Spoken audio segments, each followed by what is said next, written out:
Hello again, this is Steve Crawford, Director of Alignment and Accountability Programs at McGee Productivity Solutions, here today to bring you another tip for your personal productivity. You may recall my last tip was around email and creating a discipline or a habit around touching an email just one time in your inbox, quickly determining if it's task, reference, or action, and then making a decision to do it, delete it, defer it, or delegate it. Today's tip is around the weekly review. But before we do that, I want to just share with you a little bit more about McGee Productivity Solutions. Some of you may know we are a consulting firm focused on building cultures of productivity. We support clients from Fortune 500 firms all the way through medium-sized businesses and small businesses. And we believe that there's 5 disciplines of productivity that every organization should have focus on if they want to truly have a culture of productivity. Those disciplines are alignment, accountability, workflow management, digital fluency, and well-being. And we have change management programs and training programs inside of all 5 of those disciplines. Today's tip for you is around your weekly review. And personally, I feel it's the best gift you can give yourself when it comes to personal productivity, and that is taking time each week. Set it on your calendar and stick with it. This time is for you to look back at the previous week. See the things that you did well and the things that worked out nicely for you, and pat yourself on the back for that. Give yourself a little time to celebrate the victories that you had in the last week. But then you're also going to look at what didn't work so well last week. What things did I set out to accomplish that I didn't get done? Or maybe you didn't have enough time scheduled towards something. You're going to learn why you didn't get those things done, and it's going to give you an opportunity to proactively course correct.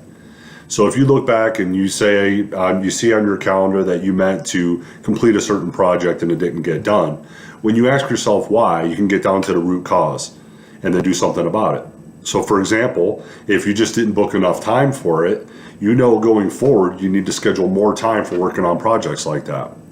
Or maybe you'll find that you allowed too many interruptions. Different things were happening that interrupted you and caused you not to be able to work on that project. And you could dig even deeper and determine, was that something I couldn't avoid? Was it something that was really, a 911 type issue, an emergency, a fire you had to put out? And if so, there's a learning from that. Or was it because you allowed people to take that time from you? You allowed interruptions for things that were less of a priority than working on that project. The learning from that is that you need to be able to say no. You need to learn, how can you push back on that in a way that is still supportive to your colleagues, but respects your own personal time.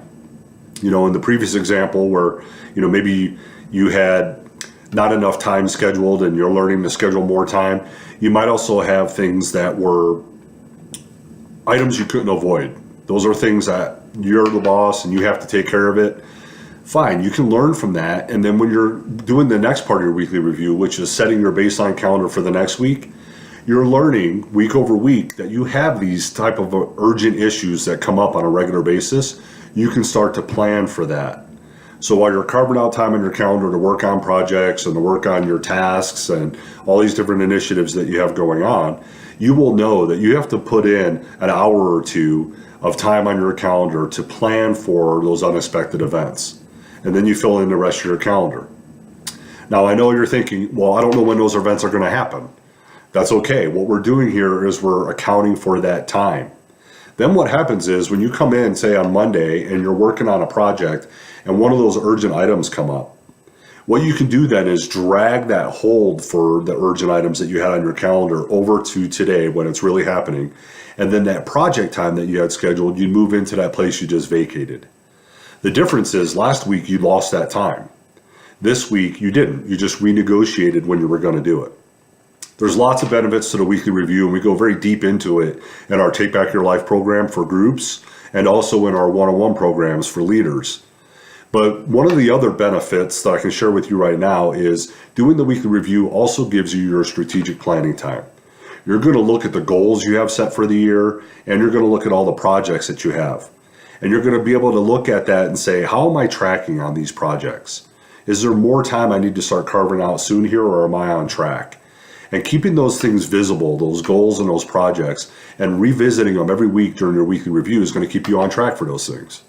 So again, quick tip for you, Schedule yourself a weekly review once a week. I recommend an hour to start, and you can adjust as needed.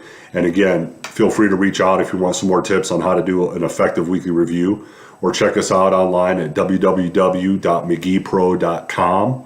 And as always, you can reach out to me directly at steven.crawford@mcgeepro.com. Thanks again for allowing me to share this tip with you today.